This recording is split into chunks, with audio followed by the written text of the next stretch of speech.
Cuando aparece un diagnóstico, no solo cambia algo en el cuerpo, también cambian las preguntas, los miedos, la manera de mirar el futuro y muchas veces la forma de mirarnos a nosotros mismos. En ese momento, la vida puede sentirse atravesada por la incertidumbre. Aparecen emociones que no siempre sabemos cómo nombrar y que necesitan encontrar un espacio para ser escuchadas. Acompañar desde la psicología es también ayudar a transitar ese proceso, a hacer lugar a lo que sentimos, a recuperar aquello que nos identifica y a encontrar, poco a poco, una manera posible de habitar esta nueva realidad. Porque detrás de cada diagnóstico hay una persona, una historia, vínculos, deseos y proyectos. Y todo eso también necesita ser cuidado. Soy Camila Aldao Soy Cintia Úbeda, y esto es El Buen Vivir.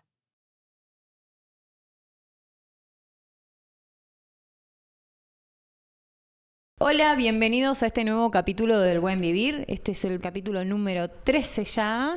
Hola, Cintia. Hola, Cami, ¿cómo estamos? Hoy tenemos de invitada a Claudia Aguirre Zabala. Aguirre Zabala. Sí. Hola, Claudia. Buenas tardes, muchas gracias. Claudia es psicóloga, licenciada en psicología, especialista en oncopsicología. Psico-oncóloga. Psico-oncóloga. Psico-oncóloga. Psico-oncóloga. Bueno, ya me hice lío con todos los, con todos los títulos. Psico-oncóloga. En un segundo. Psico-oncóloga, sí. Bueno, hoy vamos a hablar un poquito en relación a qué pasa con un diagnóstico oncológico en relación con la psiquis, que es una de las partes muy importantes que nosotros siempre decimos que un diagnóstico oncológico no solamente tiene que ver con un tratamiento, una cuestión médica, una cirugía, sino que también hay un montón de otros factores alrededor que tienen que ver con la alimentación, con la familia, con los vínculos, bueno, y con cómo uno mismo está en relación con lo que le está pasando, que es este diagnóstico. Para arrancar un poquito, contanos cuándo empezaste a estudiar, qué estudiaste, dónde estudiaste y por qué estás en Viedma. Bueno, yo soy de acá de Viedma, me fui a estudiar a Buenos Aires, hice la licenciatura en psicología y después hice un posgrado de psicoprofilaxis quirúrgica en la UBA. Después entré a trabajar en el hospital de clínicas, en la parte de psicoprofilaxis quirúrgica, que es el acompañamiento en los pacientes desde lo emocional a aquellos que se van a operar, ¿no? Se hace todo un acompañamiento para que el paciente pueda entrar de la mejor manera al quirófano con los síntomas psicoemocionales lo más controlados que se puedan, porque así de esta forma está estudiado que el post-quirúrgico, la post-cirugía es mucho mejor. Eso está súper interesante porque la verdad que yo no lo conocía. Personalmente, como paciente, he tenido mucho diálogo con mis médicos antes de operarme, porque como vos decís, cuando sales de una operación por ahí estás en condiciones que no son muy óptimas ni cómodas, o en lugares que por ahí dan un poco de miedo, y por ahí esa preparación tanto del parte del médico como de un acompañamiento sería ideal. Acá en Viedma no existe eso. Antes y después de la operación. Antes, intra y post. Porque hay que ver cómo está emocionalmente el paciente antes de que entre a la operación, en el momento de la operación y post-operatorio. Clau, ¿y cómo aparece la oncología en este recorrido de tu carrera? Porque vos estabas con esta... Sí, bueno, ahí mismo en la UBA, yo me acuerdo que al cursar este posgrado, ahí empecé a ver muchas cosas oncológicas, y ahí se despertó mi ganas de ir acompañando a los pacientes oncológicos. Y bueno, después hice el posgrado de psicooncología en AMA, primero en Favaloro, que me duró un año, después lo extendí, también pasé por AMA, que es la Asociación Médica Argentina. Y después hice una maestría, que es algo más extenso, de 2 años, en la Universidad de Favaloro, del cual ahora todavía estoy haciendo la tesis, pero ya la cursé. O sea Bien. que tengo posgrado y maestría en psico-oncología. ¿Y cuándo te volviste vos de todos tus estudios? ¿Cuándo volviste a Viedma? Me ¿En qué volví año? después, en el 2006, me volví en 2005, en realidad después de haber cursado el posgrado de psicoprofilaxis y de haber estado un año trabajando en el hospital de clínicas en la parte de psicoprofilaxis quirúrgica con los médicos, con los cirujanos. Bien, y Y enseguida... desde ahí creo que fue también por eso, desde ahí que tomé la decisión de empezar a digamos, estudiar un poco más y bueno, nada, cursé después el posgrado de psico-onco y de ahí también las ganas del acompañamiento desde lo psicoemocional a los pacientes oncológicos. Y vos enseguida, cuando viniste a Viedma, empezaste a trabajar en el hospital. El año empecé a trabajar en el hospital. En el hospital yo soy la psicóloga de la parte de oncología del 2007 y aparte, ahora estoy en el ISMO en el 2018. Bien, bien, bien. ¿Y qué diferencia encontraste vos entre un paciente que no tiene un diagnóstico oncológico y un paciente que tiene un diagnóstico oncológico? ¿Cuál es la diferencia principal? De los pacientes, ¿a qué te referís con En relación la a un diferente? paciente, o sea, vos ¿A trabajas... qué tipo de otro paciente? Y por ejemplo, los pacientes que vos trabajabas... Es que en realidad creo que mi ganas de trabajar con los pacientes oncológicos, porque en el hospital de clínicas vi generalmente muchos pacientes oncológicos y la gran mayoría de pacientes mujeres con cáncer de mama. Y ahí fue, creo que mis ganas de empezar a trabajar desde ese lado. ¿Cómo fue tu manera de ir acompañando a las personas en esto? Mi manera, sí, como... en con los pacientes oncológicos, porque bueno, nosotras nos conocimos en el servicio de oncología del hospital y Claudia vino así y me dijo: hola, yo soy Claudia, soy la psicóloga y yo fue como: no necesito, no te necesito. Claro. Yo vine y me voy enseguida y de a poquito fue como diciendo: bueno, sí te necesito, vení un cachito. En realidad uno sabe que el diagnóstico oncológico es una irrupción en la vida de los seres humanos. Es un cambio generalmente muy abrupto, es una forma disruptiva, ¿no? Entonces, y es un impacto emocional que en casi todos los seres humanos está, ¿no? Entonces, bueno, uno...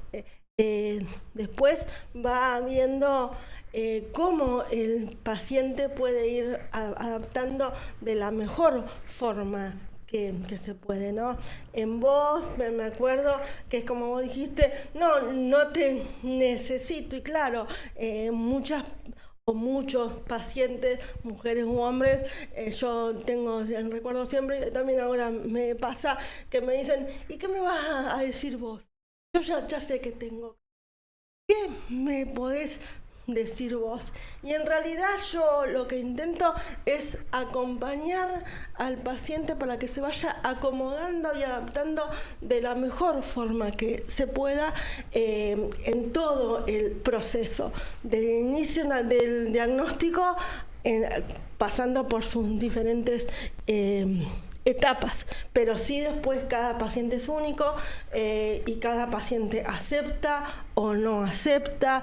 Lo ideal en los libros o en el posgrado o en la maestría hemos dicho que lo ideal es empezar desde el inicio, pero hay veces el paciente no empieza y a verme, específicamente a mí, y después lo hace en el medio del tratamiento, o muchos pacientes transcurren todo tratamiento y después se dan cuenta que necesitan charlar algo y ahí vienen a consultar y ahí empezamos a charlar.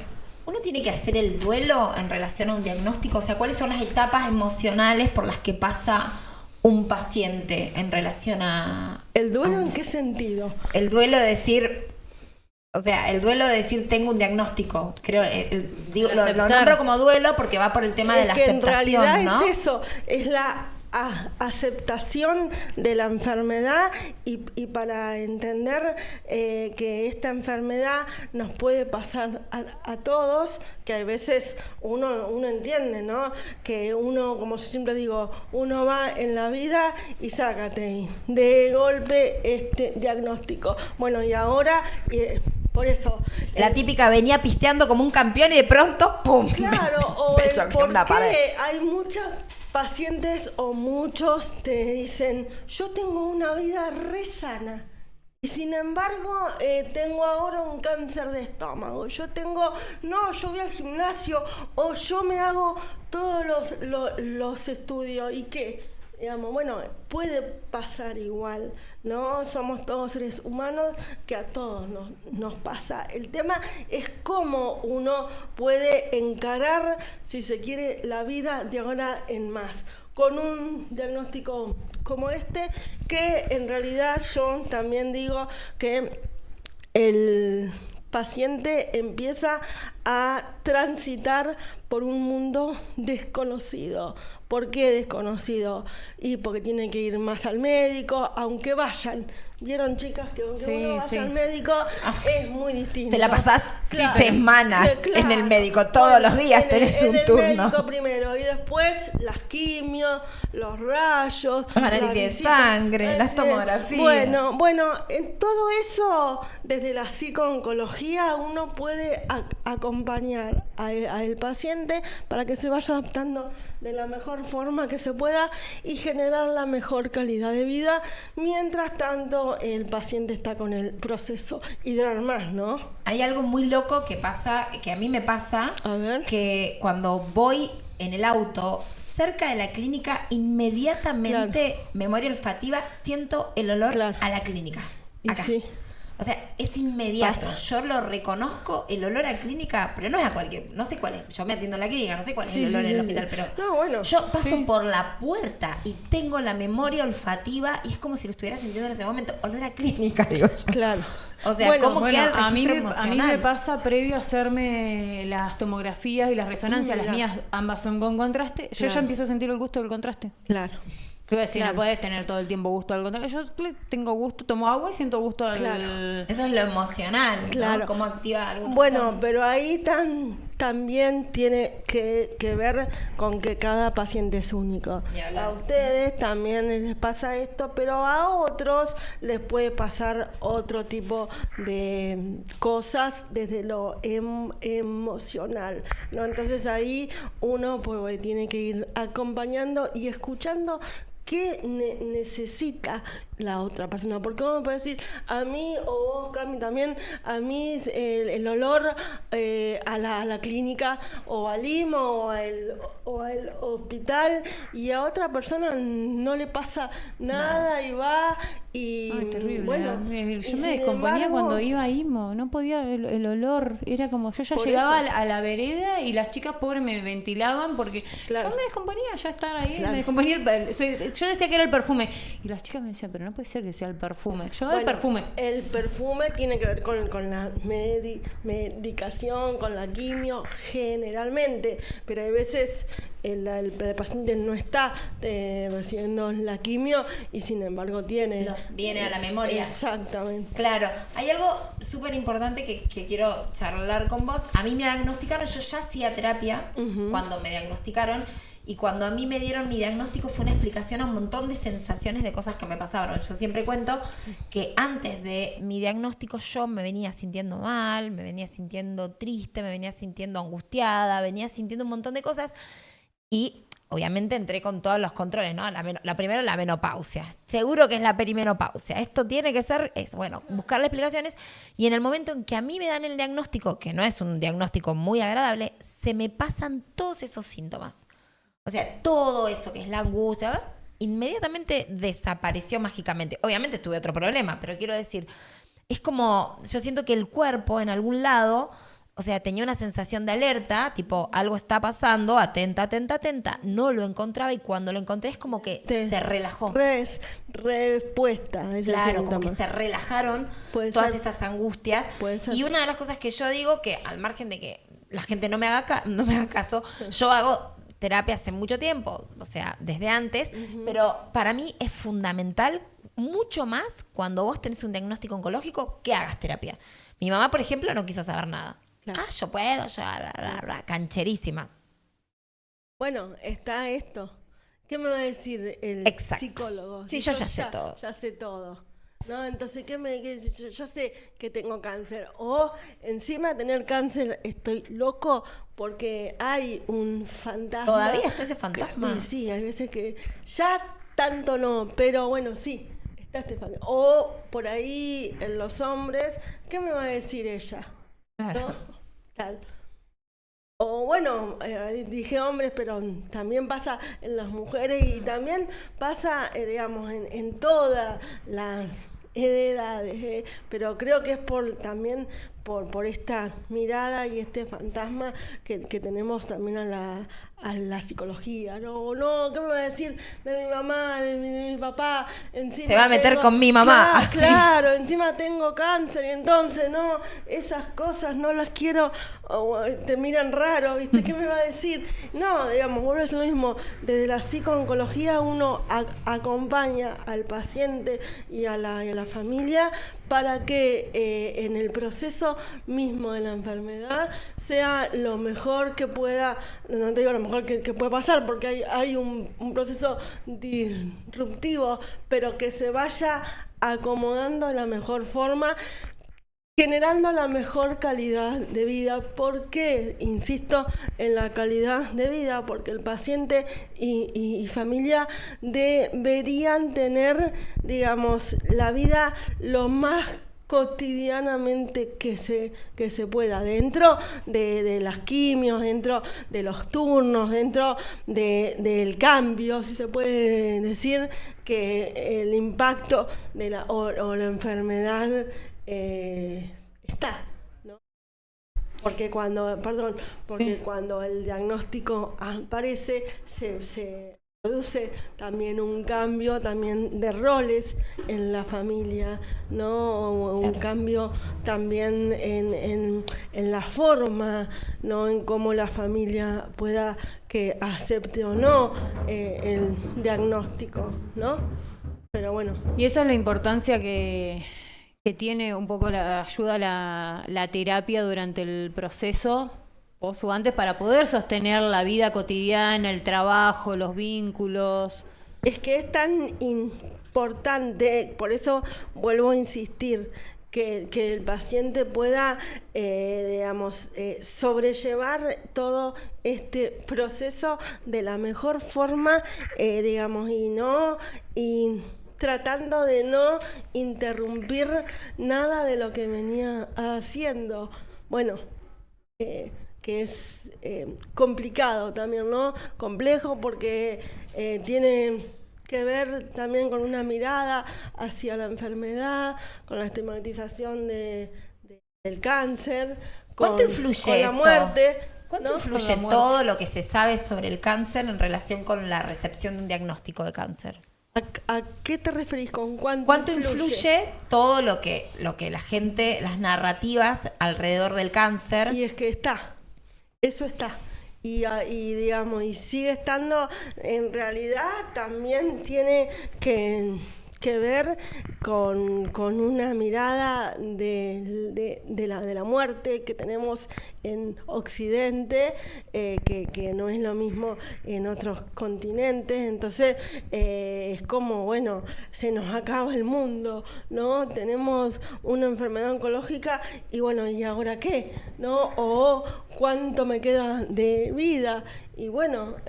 Porque es lo primero que pienso en un paciente cuando dice tenés cáncer, a estamos eso, acostumbrados a que cáncer igual nos vamos a morir. muerte, O sea, cáncer igual ¿cuáles son muerte. los miedos, las emociones que aparecen primero? El miedo a la muerte. El primero. Generalmente el miedo a la muerte. Sí, ¿vos? Generalmente el miedo a la muerte. Sí, pero con Claudia fuimos bueno. descubriendo, o me ayudó a descubrir que en realidad yo no le tenía miedo a la muerte, sino a lo que iba a pasar si yo me moría.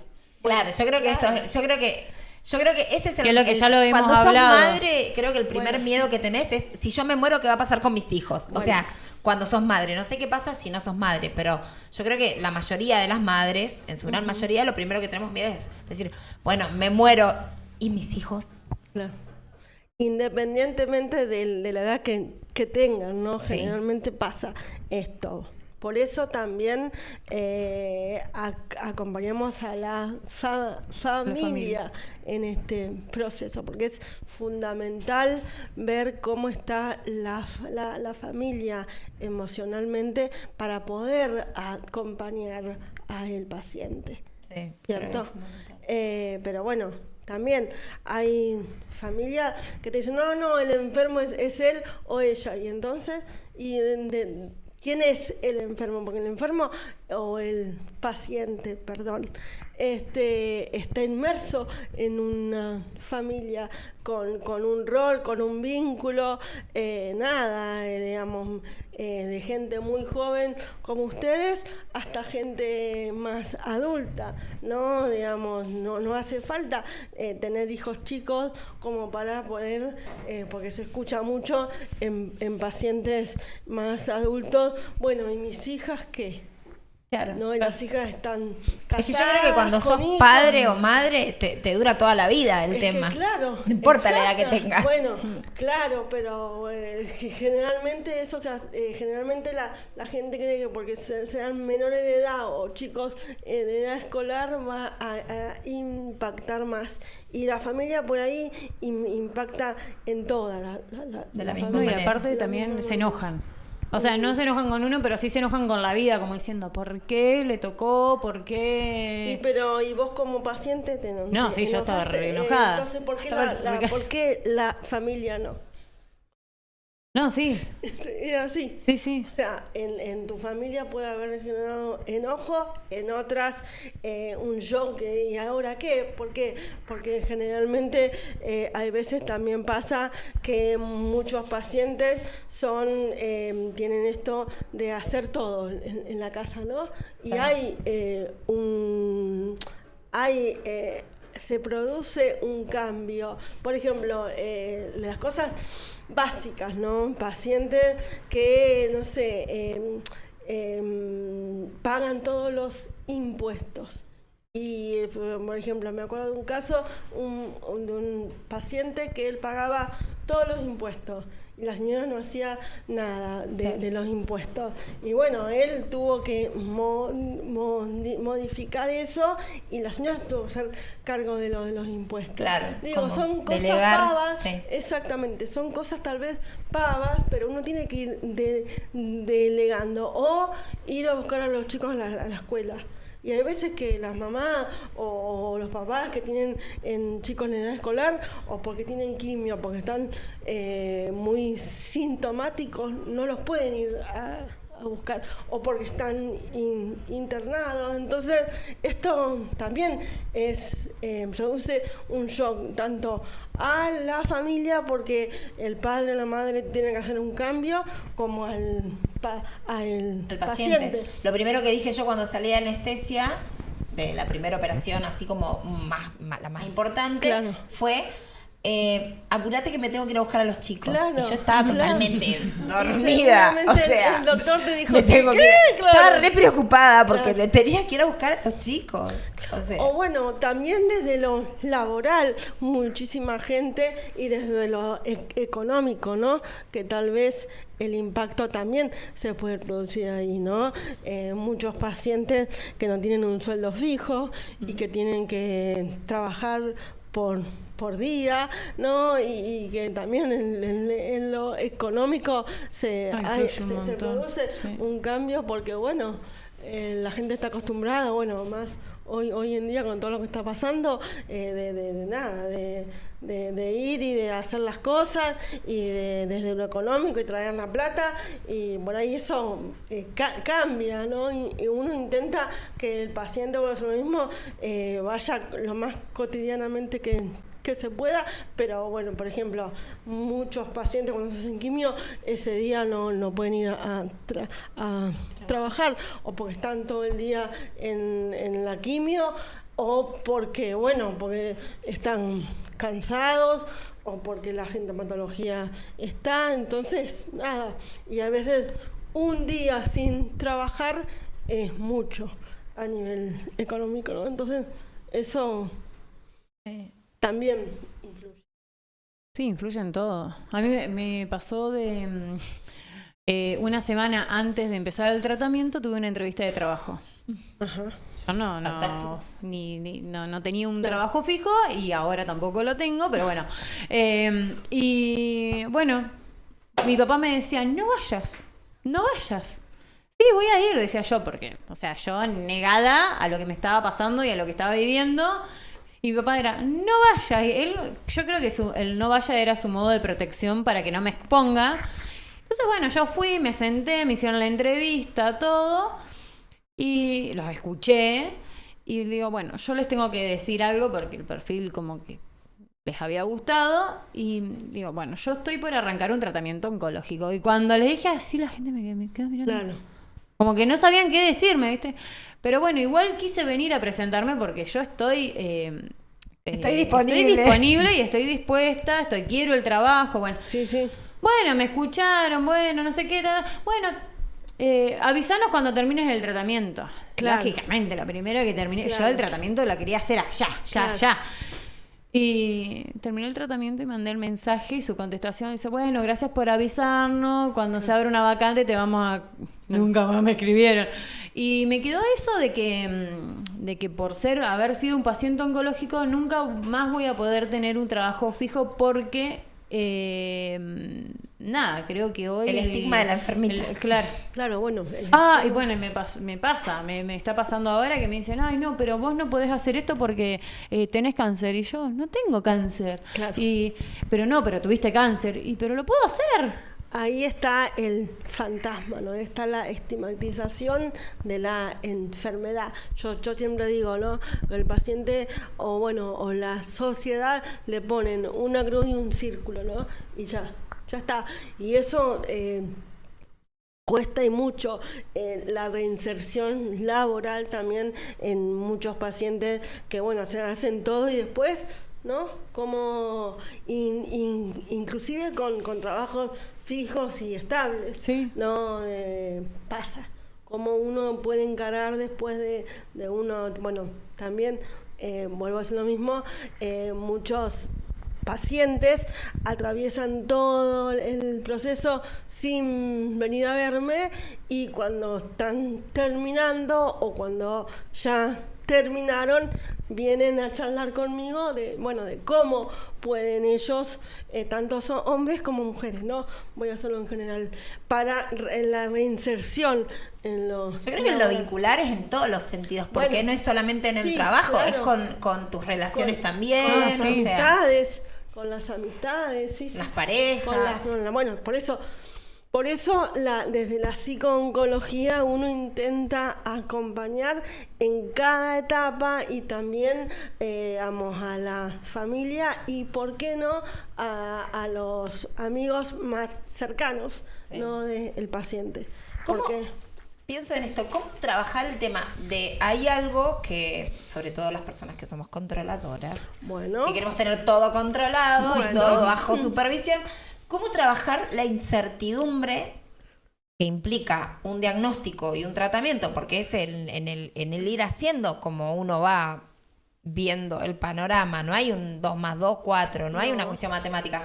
¿Cómo se trabaja sobre todo esa incertidumbre y la falta del control con los pacientes?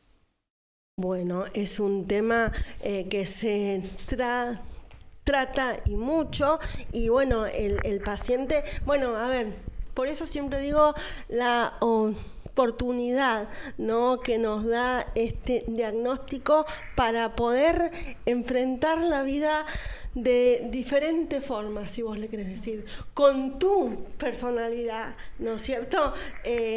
Nada, uno es quien es en diferentes etapas toda una vida, ¿no? Y yo no es que voy a hacer que el paciente sea menos controlador o que no sea controlador. Eso es la falta del control absoluta el diagnóstico. Bueno, a ver, claro, pero a ver, es tu personalidad, ¿no? Entonces yo no es que te puedo decir, bueno, ahora no tenés control de nada, ¿no? ¿No es cierto? Por eso siempre algo controlamos. Bueno, claro, bueno, hay que ir acomodándose de acuerdo a la personalidad de uno, a cómo uno es, a cómo uno fue y a cómo uno quiere seguir siendo además. El tema de encontrarle sentido, ¿no?, a la vida de los demás a raíz de un tratamiento, de un diagnóstico como esto. Por eso digo la oportunidad, el famoso ¿para qué? Tal vez, ¿no?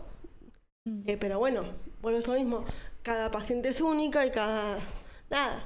Yo creo que una de las cosas que coincidimos con Cami siempre y con la mayoría de con todas las personas y pacientes que han venido a este programa, es que nosotros sentimos que la enfermedad fue una oportunidad para estar mejor. ¿No? O sea, a ver, no vamos a romantizar la enfermedad, no es nada lindo, no es divertido ni nada, pero desde la perspectiva, o sea, mía, creo que Cami también. Y sacando la victimización. Sí, nos genera, nosotras, ¿no? claro, no sentimos o sea, sentimos que gracias, o sea, que lo que vos decís, no, tampoco voy a hacer el gracias, como que la enfermedad fue una posibilidad de hoy ser otra persona mucho más sana en todos los aspectos, no es solamente en que no tenemos cáncer, sino que en otros aspectos es una posibilidad. Tal cual.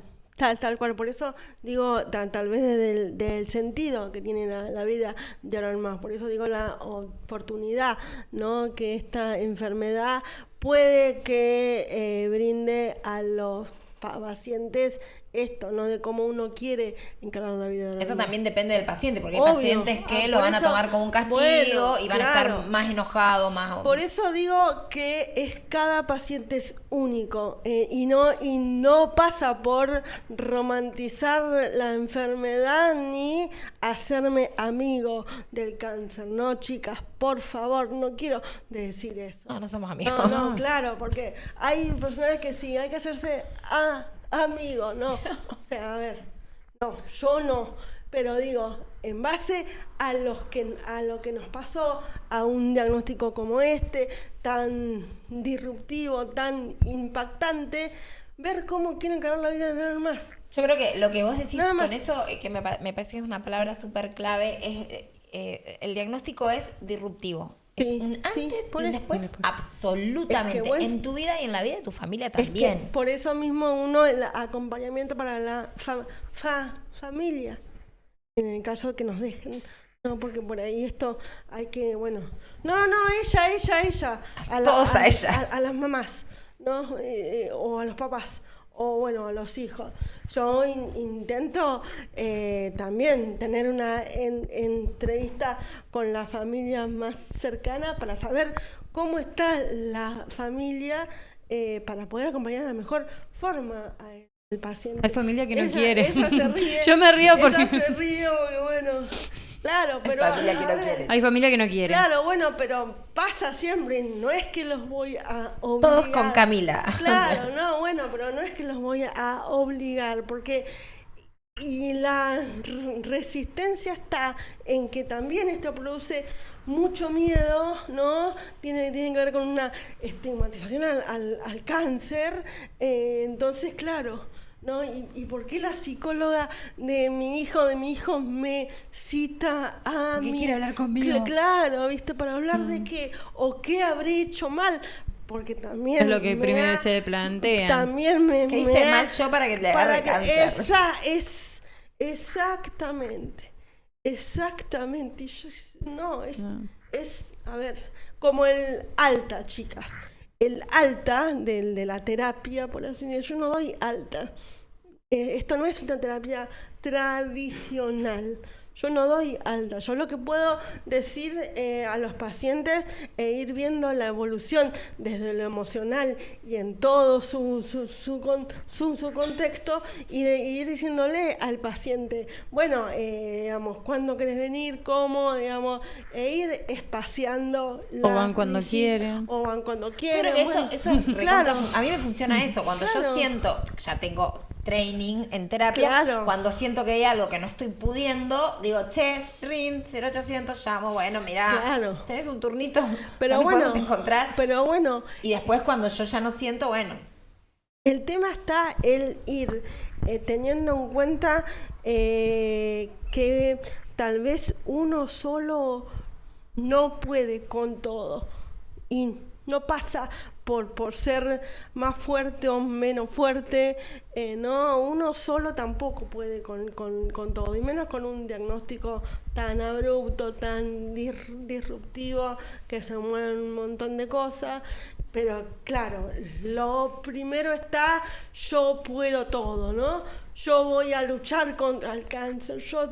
O también que si lloran mucho o si se emocionan es porque son débiles y la lucha no va a ser buena.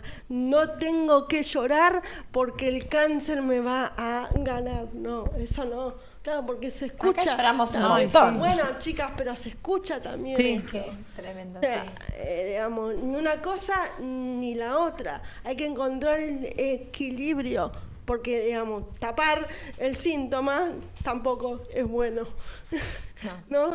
Hacer como que la vida me sonríe y si tenés un diagnóstico... ¿Qué tenés? Nada, estoy Claro, bárbara. claro, Nada, bueno. estoy fantástica. Bueno. No, mentira, no estoy nada fantástica. O los otros extremos. Sí. ¿No?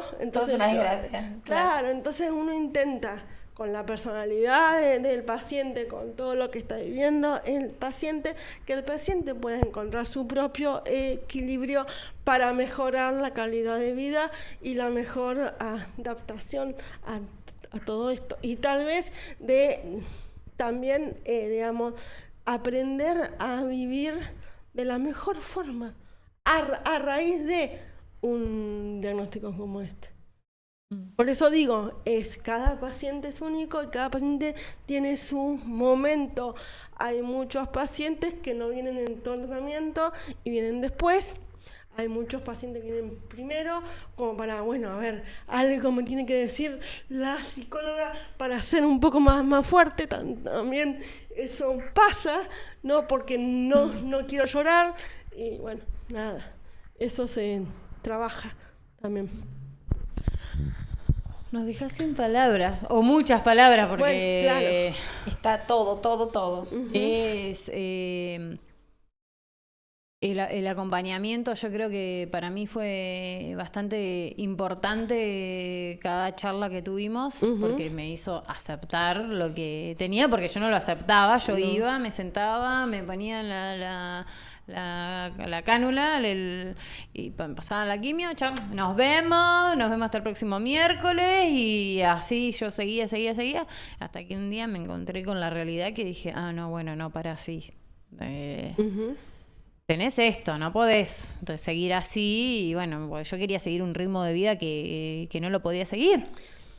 Por eso digo, vuelvo a decir lo mismo, independientemente del ritmo de vida que vos no podías seguir en el momento ese, tal vez se trabaja mucho esto de, bueno, de ahora en más que, porque seguramente, o bueno, desde mi lugar, uno intenta que el paciente, independientemente del lugar y de la instancia en el que está viviendo, luego de todo esto, aprenda a vivir de la mejor forma. Yo creo que Porque hay una cosa que tiene que ver con la identidad, ¿no? O sea, cómo hacer para que la persona que tiene un diagnóstico de cáncer no pierda su identidad, no pierda quién es. Porque, a ver, un tratamiento, o sea, el sistema médico de por sí es un poco deshumanizador del paciente en algún sentido. Por ejemplo, sí. te desnudas, te ve todo el mundo. Gente que después te cruzas en el supermercado, te vio desnuda. O sea, vos en el momento, yo no dimensiono eso. Cuando estoy dentro del sistema médico, a mí me dicen, ponete la bata, y yo me bajé los pantalones, estoy en trasero, porque directamente ni siquiera bombacha, y no tenés ese pensamiento. Tu cuerpo, perdés el pudor, perdés el sentido de, ay, que no tu cuerpo, perdés un montón de cosas. No. Te pinchan, te miran, te sacan, te dan vuelta. Cuando después ves, si pasaste por intervenciones así como heavy, sabés que estuviste tirada, digo yo tirada, ¿no? Recostada en una camilla, que estuviste desnuda, que todo el mundo estuvo con tu cuerpo, o sea, tocando tu cuerpo. O sea, perdés un montón de situaciones. O sea, ¿cómo hacer para dentro del sistema médico no perder quién sos vos como persona? ¿Desde los médicos o desde los pacientes? Desde los pacientes. O sea... Bueno, hay muchas veces que el paciente, digamos, y una de las cosas que uno intenta que el paciente haga es justamente eso. Antes del diagnóstico uno va como autónoma, ¿viste? No, y va por la vida. Y bueno, tal vez a raíz de todas estas cosas disruptivas nos damos cuenta que somos seres humanos y entonces le damos la vuelta a la vida y qué cosas son realmente importantes. Ahora, lo que no sé si en el momento en sí, tal vez de toda esa... No, yo creo que hay un momento en que uno se despersonaliza absolutamente y pierde todo esto. Claro, o sea, vos te pasás en una bata de estas que son abrochadas y se te ve todo de atrás. Sí, por eso. Con impunidad. Vuelvo a decir lo mismo. En mi experiencia y de lo que yo sé o lo que yo intento acompañar, cada paciente es único. Tal vez en el momento a vos se te vino esto y a otras personas no. Y después se estaban tapando y yo fui la única que no se tapó. Claro, no, pero a ver, en el momento de la vorágine de que los doctores dicen hay que hacer esto y esto, el ser humano va así. Tac, tac, tac, tac, tac, tac, tac, tac, tac, tac, tac, y no logra dimensionar hacia dónde va. ¿Qué está desnudo? ¿Vos tuviste pudor? Bueno, nada. ¿Pudores? Y yo con mi diagnóstico no podía tener pudor porque tenían que laburar sobre... Ahí abajo. Claro, entonces... O sí, también, yo sí, entonces o como sí, que... ven, mirá, claro, ahí está. Ella lo puede haber vivido de otra forma que vos. Por claro, eso a mí me asombra bueno, eso. Yo era digo, como, soy un inconsciente. Y es más, absoluto. cuando hacía lo mío, yo sí me sentí un momento muy invadida. Claro. Y entonces, bueno, pero yo iba a la radioterapia y son hombres los técnicos, en ese momento eran hombres los técnicos, y como que... Y bueno, y después salía, como decís vos, y me los cruzaba. Los chicos a la mejor, claro, son sí, divinos. Sí. Pero hay una... Es como, me conocen. Claro. Pero bueno, nada. Qué sé yo, es... Sí, pero bueno, no sé tal si vez pudor, pero... vos en el momento ese lo dimensionaste mucho. Recién ahora estoy empezando a recuperar el pudor. Si vos me decís en cualquier lugar, perdón, va a sonar espantoso, pero yo llego a hacerme una tomografía y no tienen para para taparte y me tengo que bajar los pantalones porque Claro. tengo broche y yo me lo bajo, me quedo en Claro. calzón adelante de cualquiera. Claro. Claro. Pasa. Recién ahora, por eso estoy dimensionando Claro. un montón de cosas que en Claro, el bueno, momento... que en el momento no. Nada, ¿Ves? natural, ¿Ves? me sale, listo, Bueno, hacemos esto, pa, claro. me tengo que, a ver, yo asumo que el Claro. otro esto ya lo vio, o Claro, sea, no, Y bueno, sí. claro. que no se va a asombrar. Y bueno, por eso tiene que ver con cada uno de los pacientes, con lo que significa también la enfermedad para el paciente. Porque bueno, digamos, sí, en el momento los doctores se hace el diagnóstico y el paciente tiene que empezar con quimio y rayo, no, la semana que viene. Mañana. Ayer, Sí. digo, ¿no? Porque es ayer. Sí. Que está bien, obviamente, uno sabe que es así, pero desde la subjetividad, desde lo emocional, hay cosas que no son tan 2 más 2 es 4. total. Nada que ver. 2 Bueno, más 2 no es yo 4. recién ahora estoy cobrando Entonces, conciencia. La cantidad de veces que entré bueno, ¿ves? a quirófano Claro. por pólipo y la última, la histerectomía, Pero también. y si yo te pregunto por qué tenías ese accionar. Porque es lo que hay que hacer. O sea, Bueno. ya está. Es eso. Es con el porque hay cumplir. que- No me bueno, voy a poner o a porque- pensar en que, ay, o me por- van a bueno, ver, me van a claro. ver mis partes. Bueno, o sea, bueno. sí, me las vieron. O porque los seres humanos tenemos mucho esto, bueno, tengo que curarme. Esto. Para mí, ¿qué hay que hacer? Hay que sacar esto, saquémoslo. Claro, Ay, bueno. Sácalo. ¿Y el objetivo tuyo cuál era? Estar sana. Bueno, ahí está. Sí. Ahí está. Absolutamente, Ahí está. no me Ahí importa. está. Ahí está. Sí. Y uno de la psicología te puede decir, pero ¿y cómo te exhibiste tanto? Y vos lo que vos querías es... Ni me lo pensé. Claro. A eso voy. Ni En me lo su pensé. momento hiciste tac, tac, tac. Yo creo y que es tac. lo mismo que cuando vos Nada. estás. Bueno, yo tuve 3 hijos y en los partos, cuando fui a parir, lo mismo. Claro. O sea, en un momento que me acuerdo que era la crisis del 2002, que no Ajá. había ni batas, yo estaba desnuda pariendo Claro, en la sala de. claro. O sea, no ni siquiera había camisolín, nada. Desnuda. Claro. Así, y después digo, Claro, mírame. claro, Adelante todo el mundo, ¿eh? Claro. Cero pudor. claro. Pero bueno, es como cuando te van a hacer tacto, estás por parir. Literal, A ver, vamos a hacer. Y vos estás con. Y están todos Abre mirando las ahí piernas, como. te están mirando la cabecita. Todas las residentes, todas, y vos decís, qué linda, hermosa.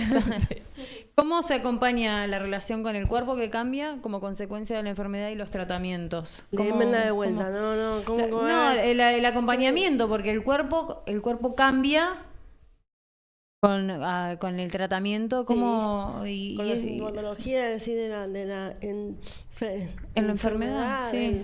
de la quimio, de los sí, rayos. los rayos, todo. Bueno, vuelvo a decir lo mismo. Hay muchos pacientes Porque que la no- que autoestima no cambia tienen- un montón. Y hay que ver en qué sentido te cambió vos. O sea, sí, entiendo a lo que te referís, pero ¿qué es lo que querés decir? No, esto, que el cuerpo con el tratamiento cambia. Hay gente, no en todos los casos, Claro, mucha no en gente todos los adelgaza, casos. mucha gente Sí. por los medicamentos se inflama o engorda en su sí. efecto, Pierde el pelo. pierde el pelo, la piel Bueno, cambia. sí, Hay sí. gente que no le cambia Sí, la piel, cantidad mejora. de cicatrices. Sí, Las sí. cicatrices, el mismo tratamiento. Yo tuve un tratamiento muy invasivo y bueno, Bueno, vuelvo a decir lo mismo.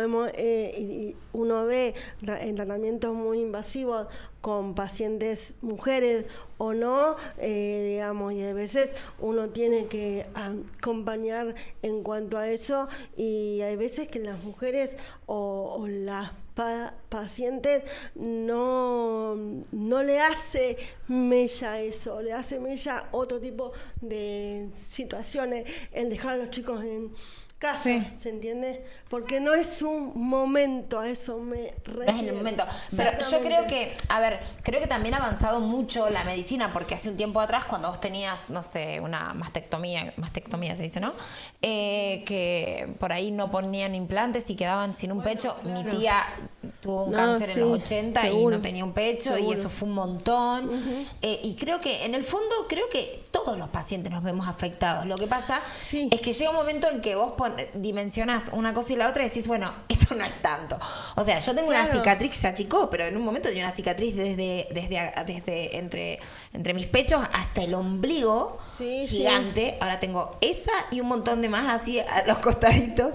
Y digo, bueno, y la otra vez me dijo algo, mi pareja me dijo, a mí me asombra que vos con tus cicatrices te pones malla igual. Mi mamá no se lo permitiría. O sea, Claro, él hablaba bueno, de las tiene- mujeres que conoce. Sí. Su madre siempre usó malla entera. Entonces yo decía, wow, me ve como cara dura o valiente. O sea, digo, yo no es que no soy consciente de las cicatrices que tengo. O sea, no es que no me gustaría no tenerlas. No es que sea orgullosa de mis cicatrices de batalla. Ni en pedo, ni cerca. Simplemente es que yo no puedo hacer otra cosa. Esto es lo que tengo y voy con esto. O sea, Bueno, no, pero no eso, puedo. eso es la adaptación a Claro. todo eso. Eso es. Soy como un animal que se va adaptando a la naturaleza. bueno. O sea. Que, por eso, a ver, vuelvo a decir lo mismo, chicas. Uno intenta trabajar y acompañar con la necesidad de cada uno de los pacientes. Es verdad que hay un cambio, es verdad que las cicatrices, que la mastectomía, que muchas mujeres con cáncer de mama deciden no tener implantes porque no les gusta, y bueno, y otras sí, o el cáncer de cervix también, o el de ovario, tiene que ver también con la etapa de la vida de cada una. Hay muchas mujeres que se diagnostican y quieren ser mamá. Bueno, también tienen que hacer el duelo en cuanto a esto, en muchos de los diagnósticos, o nada. Me acuerdo de otras algunas que les apareció el diagnóstico en el embarazo y no han podido amamantar cuando tuvieron al hijo. Bueno, se trabaja y se acompaña en todo eso. Yo creo que no dimensionamos lo impactante que es para la psiquis de cada uno, y como uno, lo que vos decís, ¿no? Como los pacientes, desde las diferentes perspectivas, nos vamos adaptando, o algunos resistiendo a lo que pasa, que creo Sí. creo que tuve la suerte de adaptarme, pero si me hubiera resistido, creo que hubiera sido una tortura. Bueno, claro. Todos estos años hubieran sido como sí. torturantes, porque es muy difícil. Sí. También pasa, me acuerdo con los pacientes con colostomía, ¿no? Claro, con sí, la total. bolsita. En la adaptación a la bolsa, bueno, más allá de que hay pacientes que se la sacan unos meses porque le vuelven a reconectar, pero no es tan sencillo. Y ahí, No, algunos tienen que vivir mucho tiempo con las bolsas. Bueno, o de por vida. o de por vida. Claro, entonces, o hay otros que te dicen, no, yo que me sacaron todo, estoy bien. O sea, a ver, está bien, no es que está feliz y contento, ¿no? Porque hay un cambio, pero hay veces que el paciente no se puede ni adaptar en lo más mínimo, por los olores, por el movimiento, por los cambios, porque se la tienen que cambiar. Bueno, eso también lleva todo un tiempo. Que también puede aparecer depresión ahí. Bueno, ahí también se intenta trabajar desde ahí, ¿no? Con el acompañamiento, con la interconsulta, o a los doctores, o directamente a un psiquiatra. Digo, ¿cuán importante es el acompañamiento psicológico? Por más que alguna gente se resista, ¿cuán importante? Bueno, pero ahí está, en realidad sí, se debe trabajar de manera interdisciplinaria, que tanto cuesta, ¿no? Pero bueno, es así, porque se debe mirar al paciente de manera integral en todos sus aspectos. Y digamos, y uno también como profesional de la psicología debe tener noción de lo oncológico, de lo clínico, así como también los médicos deben tener noción de lo psicoemocional. No estoy diciendo que se hagan cargo, no, pero bueno, y ahí es el trabajo interdisciplinar. Yo creo que cuesta, pero bueno. Yo nada. creo que una de las cosas que yo lo vivo cuando voy a IMO, que eso se nota que está trabajado. Vos entrás y te conocen por tu nombre. Entonces Claro. ahí borrás la despersonalización. O sea, yo no sé si es una bajada institucional o qué, pero te conocen por tu nombre, o vos mandás hola y te contestan por tu nombre. Y eso a uno le ayuda un montón, porque no sos un número más. Yo si estuviera en Buenos Aires sería un número más, y acá no me siento un número más. O sea, y En cuando Buenos me hablan Aires perdóname, en Buenos Aires hoy en día se intenta trabajar así. Lo que pasa que claro, obvio, es una ciudad muy grande, pero esto que yo te digo de el trabajo interdisciplinario y en equipo está. Más menos, cuesta más menos, pero se debe trabajar así con enfermedades crónicas desde una mirada integral y en equipo e interdisciplinario. Yo con la palabra esa siempre Sí. estoy así. Yo creo que eso es lo que Interdisciplinar. hace que algunas personas elijan a ciertos profesionales y no a otros.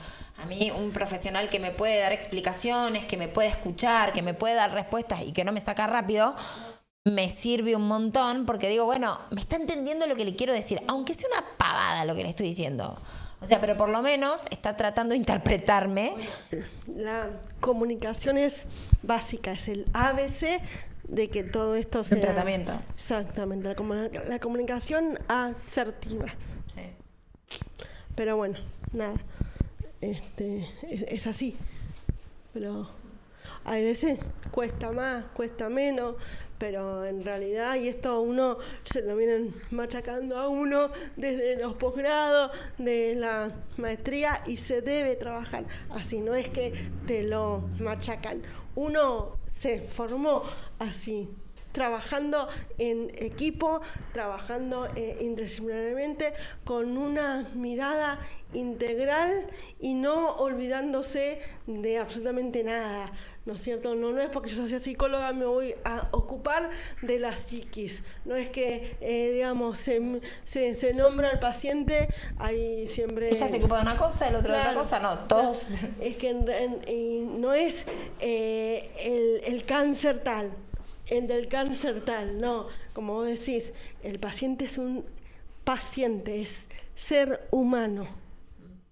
Y digamos, nada, esto se debe trabajar así y se trabaja así. Hay veces, bueno, nada, uno sabe que cuesta porque entran en juego cosas también propias de cada uno, ¿no? De cada uno de los profesionales, ¿no? Los sentimientos, el miedo, la relación con la muerte que tiene uno, obviamente, en un lugar donde, bueno, todo el mundo quiere ser 11:50 y quiere estar allá. Y claro, la enfermedad es como que, bueno, al decir los pacientes, muchos te dicen, se me movió el piso, ¿no? Claro. Cuando uno tiene que estar de 10 siempre, y Claro. siempre bien, Claro, sí, sí, sí. ¿no? Entonces, bueno, qué es bien, qué es mal, y ahí está el impacto, ¿no?, de la enfermedad. La persona termina el tratamiento y pretende vivir una vida normal o la que venía viviendo, ¿no? ¿Cómo se trabaja o cómo trabajás vos con el paciente el miedo a la recaída y esa sensación de que cada síntoma es volver a despertar el temor, ¿no? Por eso los uno... miedos. Por eso uno debe acompañar, o de la psico-oncología, uno está en todas las etapas de tratamiento, ¿no? Porque, digamos, miedo a que la enfermedad vuelva, o también cuando los doctores le dicen, bueno, ahora vamos a hacer 5 meses de no tratamiento, bueno, y estudios a los 5 meses.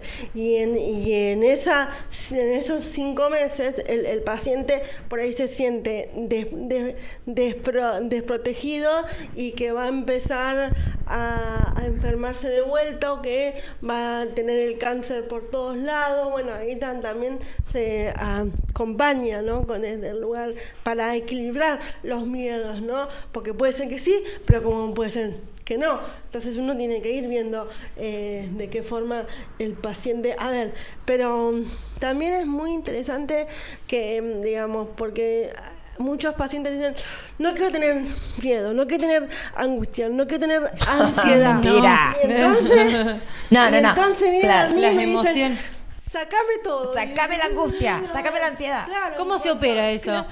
Claro, entonces digamos, a ver, somos todos seres humanos. Yo creo que A una ver. de las partes importantes en un tratamiento, a ver, cuando vos te estás haciendo el tratamiento y vas todo el tiempo, estás súper controlado, estás Claro, como muy tranca. claro. Ahora, cuando empezás ya, yo estoy con controles cada 6 meses.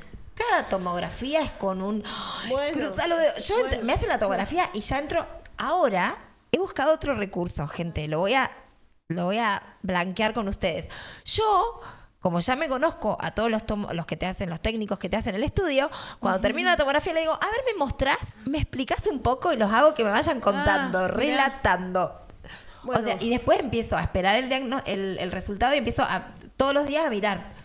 Y voy a tratando de interpretar. Ya le pregunté a Rubén, Bueno. ya sé algunas cosas, pero estoy tratando de ver, anticipar por las dudas. Bueno, O sea, la anticipación no es tan buena. tampoco quiero que me agarre tan desprevenido. Pero, bueno, pero digamos, y tampoco esto de ir preguntándole o a mí. Claro, vienen a Autodiagnosticando. mí y me dicen, ¿y qué? Y no sé, yo, la verdad que el que uno que tiene que decir las cosas es el doctor. Claro.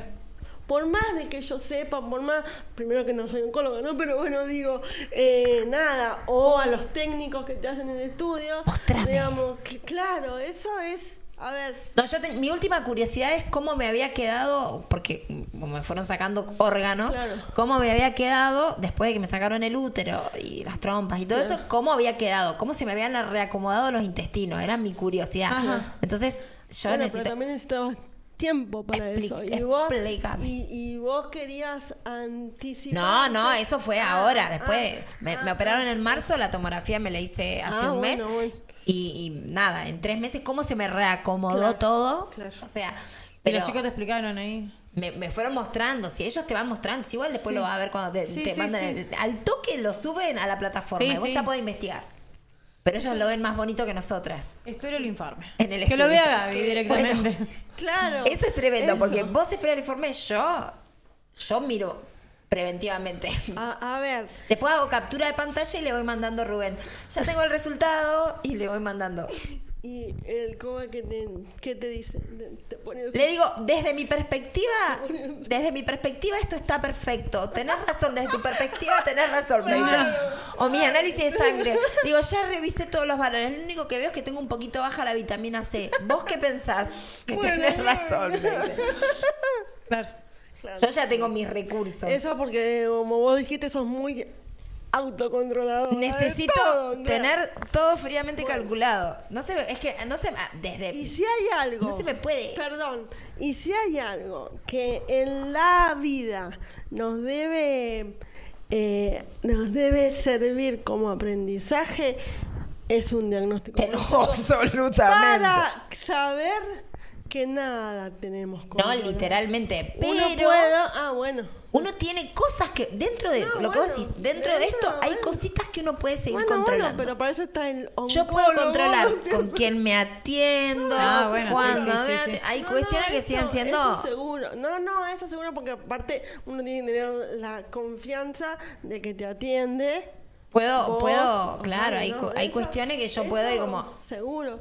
o sea, Eso tengo algo que no seguro. me gustó y puedo ir preguntando, che, ¿tengo que tomar algo? No, estás todo bien, buenísimo. Yo el otro día fui a mi control y me dice Gaby, ¿fuiste a verlo al médico? No. ¿Por qué no fuiste? Porque no quiero con...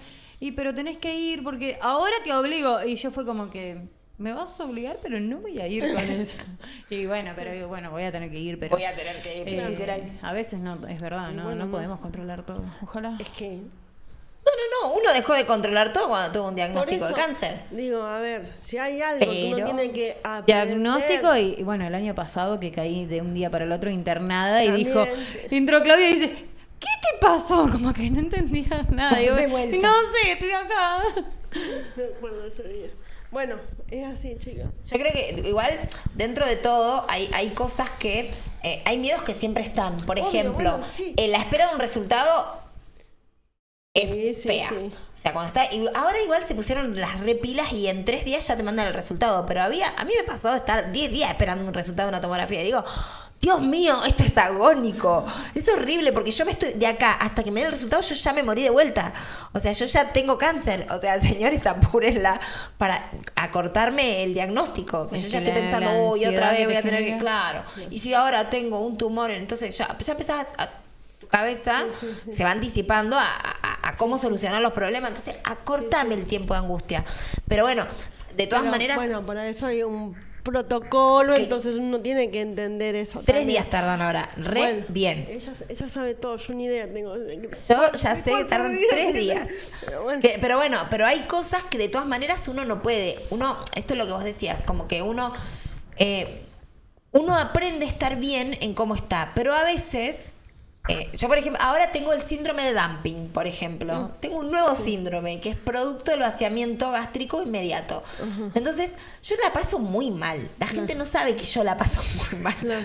Pero yo como y hay momentos en que tengo calambres inmediatos. Claro. De pronto, no sé si se me sube o se me baja, no sé qué le pasa al pico de glucosa, pero de pronto yo me mareo, tengo sudoración, tengo taquicardia y siento que me voy a desmayar. Y por ahí hay mucha gente alrededor mío y yo estoy así, Claro.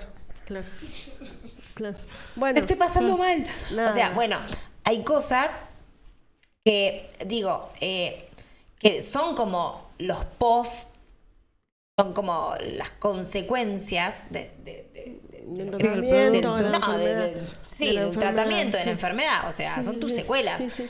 Y también uno tiene que vivir con eso. A veces yo soy más optimista y digo, bueno, está todo bien. Ahora, el día que tengo un calambre, digo, ¿para qué miércoles me tomé esa gaseosa si yo sé que no puedo tomar?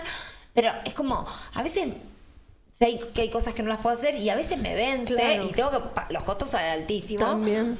Son muy feos. Claro. Pero es como que digo, me gustaría no sentirme así. O sea, Claro. no sentirme de esta manera. Claro, también inevitable. cambiar de hábitos, ¿no? Porque por ahí... Todos te los cambié ya. y sí. Todos. Ya ni un café vos, con leche pero me bueno, tomo. Vuelvo a decir lo mismo, ¿no? Cada uno es, qué sé yo. Claro, Eso es lo pero que bueno, está pero pasando a digo, vos. hay como cosas que a uno también. Yo creo que en los momentos en que uno recuerda la enfermedad, es en esos momentos donde tus secuelas te dicen. Hola. Claro, yo una vez, la Pasaste por doctora, mi médica clínica me dijo, lo que pasa es que vos querés ser igual que antes y no sos la misma. Bueno, claro, bueno. a eso voy. A eso voy. Es como, con lo que vos cachetazo. acabas de decir, a eso voy. ¿Cómo uno quiere retomar la vida? Generalmente uno quiere retomar la vida como venía antes del En el mismo diagnóstico. punto. Y no, bueno, no. Ahí está. Un poco mejorados. Ahí está, es aprender a vivir, digamos, a partir de lo que uno le va tocando, no sé si de diferente forma, pero bueno, sí, digamos, cambiando ciertas cosas y es también el aprendizaje a la adaptación de todo esto, es cómo uno quiere encarar su vida de normal. Es un doctorado la Y enfermedad. bueno, y sí, puede ser. La cursaste un doctorado. Sí, sí. ¿Por qué no? Porque bueno, pero uno sabe que no es tan fácil, ¿eh? Obvio.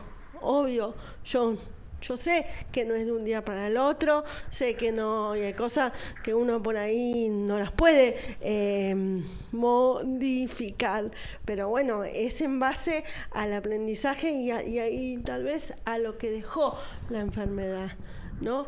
Porque en realidad, yo siempre le digo siempre a los pacientes, ¿no? Yo soy psicóloga y yo tengo 48 años y no puedo vivir como era a los 20, y no. Y uno, bueno, claro, es el proceso de la vida, y sin querer amar la enfermedad oncológica, ni mucho menos. Es a partir de un diagnóstico disruptivo, de un cambio. Yo siempre digo que a raíz de la enfermedad la vida cambia un 100%, un 200, un 1000, un 5000, eso se lo da cada uno de los pacientes. Después uno tiene que ir viendo cómo quiere encarar la vida ahora más. Y es ahí, con los pormenores o no que nos deja la enfermedad. Y los por mayores. Bueno, digo yo, bueno. Sí, sí. La frase de cómo querés vivir la vida a partir de ahora fue, creo que la que me hizo modificar un montón de cosas que... ¿Cuántas cosas disruptivas vive la gente? ¿Cuántas? Un montón, pero creo que una enfermedad como esta Obvio. es como de las más disruptivas. No, Seguro. una enfermedad. Ahora estamos hablando de cáncer, pero hay otras enfermedades peores que no tienen un cura. accidente, la muerte de un familiar, claro, o sea, son muy es disruptivas. todo, porque uno no lo espera. Bien. Tengo una consulta.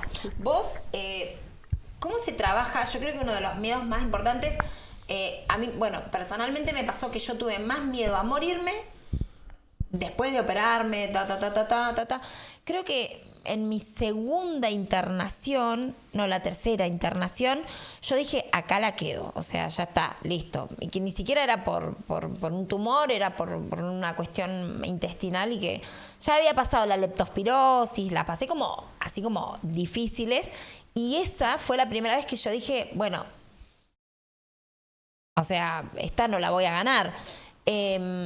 Y empecé como recién ahí a tener más miedo a morirme. O sea, ¿cómo se trabaja el tema de la muerte cuando el diagnóstico es en un paciente con cuidados paliativos, un paciente terminal? No todos los cuidados paliativos son porque el diagnóstico es irreversible, pero ¿cómo se trabaja ese tema? Es que en realidad el paciente, al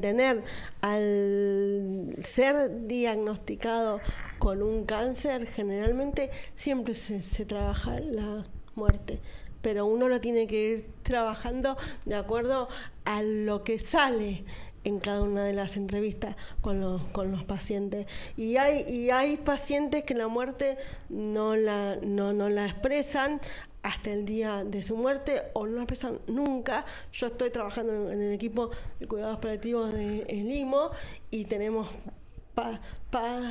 pacientes, y hemos tenido pacientes en fin de vida y pacientes que no. Como vos dijiste, el cuidado paliativo abarca un montón, todas las etapas.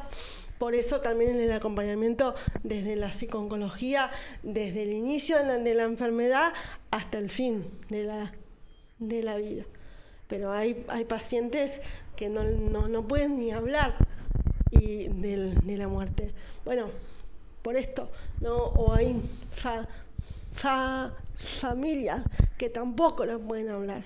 Ahí uno intenta el trabajo de la muerte en casa, o la muerte en la clínica o en el hospital, pero bueno, depende de la negación también, ¿no?, de la familia y del paciente.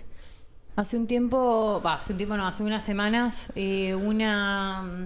una conocida me cuenta que estuvo mirando todos los podcasts, y que nos felicitaba, que qué interesante, porque es un poco, ella tiene un pariente con cáncer, y dice, él no quiere hablar. Bueno, claro. Y lo queremos ayudar porque lo vemos muy metido para adentro y no quiere hablar. Y yo la miré y le dije, no quiere hablar. O sea, Es su forma. respeten su tiempo, respeten su transitar, porque obligar a una persona que primero a aceptar, ¿no? Que lo que le está pasando y bueno, es hombre, por ahí el hombre es al que un poco más le cuesta o comúnmente es al que le Sí, cuesta sí. más hablar. Y nada, y le decía esto, y bueno, respétenlo y de a poco.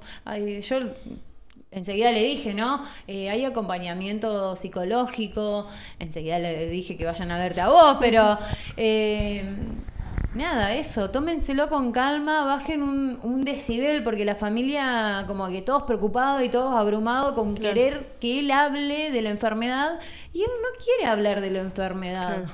O de la muerte. O de la muerte. Yo creo que a mí eso me da un poco de tristeza porque uno ha estado ahí, ha estado cerca de la muerte, ha estado rodeado de la muerte, a mí me pasó con mi mamá, que estuvo más de un mes internada en la clínica, y a mí me daba mucha tristeza que ella no pudiera, poner en palabras lo que le pasaba, porque uno sabe que, a ver, que es imposible que no te pase nada. No, Es no. A imposible. ver. Entonces, digo, Claro. qué triste es morirse sin poder poner en palabras un montón de cosas. Yo he pensado muchas veces en, bueno, ¿cómo me gustaría a mí morirme? No es que me gustaría morirme, pero Claro, ¿cómo no, quiero no. yo morirme? Es que es eso. Yo quiero morirme en paz, quiero Es que, morirme claro, rodeada de gente, quiero total. morirme pudiendo hablar, quiero morirme sin tener miedo Claro. a nombrar la muerte. Quiero poder decir, si es por una cuestión de que yo ya sé que me voy a morir, es poder despedirme, poder hacer... Yo soy organizadita, yo quiero organizarme antes de morirme. Bueno, pero vos O hiciste sea, tu testamento antes de... sí, obvio, pero quiero por eso mismo digo, yo creo Organizaste que los libros.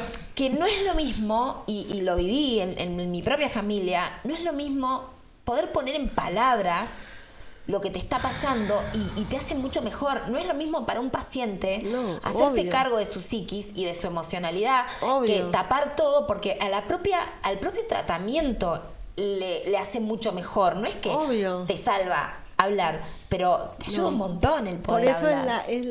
el trabajo interdisciplinario. Pero bueno, a ver, cuando el paciente no quiere, no está dispuesto, no está preparado, bueno, uno tiene que respetar lo que necesita el otro. Por más que uno sabe que estaría muy bueno, que digamos que tal vez sería una muerte más digna de la que Eso es puede lo que llegar a pienso. ser, pero bueno, es lo que uno cree.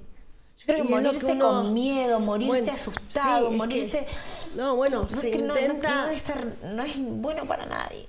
Bueno, no, pero bueno, Sí, obvio, tampoco no es podés bueno exigirlo obligarle a nadie, sí. ni obligarlo, porque puede ser más disruptivo y mucho peor. Pero bueno, es así. Nada, chicas. A mí me moviliza mucho pensar eso, que si la gente supiera, creo que en lo cotidiano Es que sí, lo que pasa que tiene no necesitas que ver... una enfermedad. Lo que pasa que tiene que ver con el miedo, con lo que no se puede nombrar. A la muerte no se la puede nombrar. Y la muerte es parte de la vida. Sí. A ver, no es que yo voy amo, no, Voy a vivir no, siempre. No, Sí. no, claro. No quiero. Claro, pero nada. Me a dicen de ver. vivir 90 años y digo, ay, no, Bueno. qué fiaca, todo 90 años un montón. qué sé yo, pero Yo pienso esto, viste que dicen que la Argentina es uno de los países donde más nos psicoanalizamos. Sí. ¿El paciente oncológico argentino es el que más se psicoanaliza? ¿Tienes idea? Una buena no, la estadística. verdad que Está no, bueno la para verdad- investigar. La verdad que ni idea. Lo que pasa que yo no soy psicoanalista, lo tengo que decir. Se trabaja desde la teoría cognitiva conductual, porque, digamos, creo que la enfermedad oncológica, bueno, nada, es en el momento en sí del proceso. Totalmente, sí. Por eso no yo investigás tengo, sobre tu sí, madre, tu padre y todo por eso. yo No tengan tengo- miedo, entonces. Yo tengo psicoanálisis Nadie se va a meter en con mí, eso. Yo tengo psicoanálisis en mí, tengo Claro. muchísimo psicoanálisis, mi terapia, pero en lo que yo me formé y lo que hago no es psicoanalítico. Claro, porque claro. creo que pasa por otro lado. Bien, bien, bien, bien.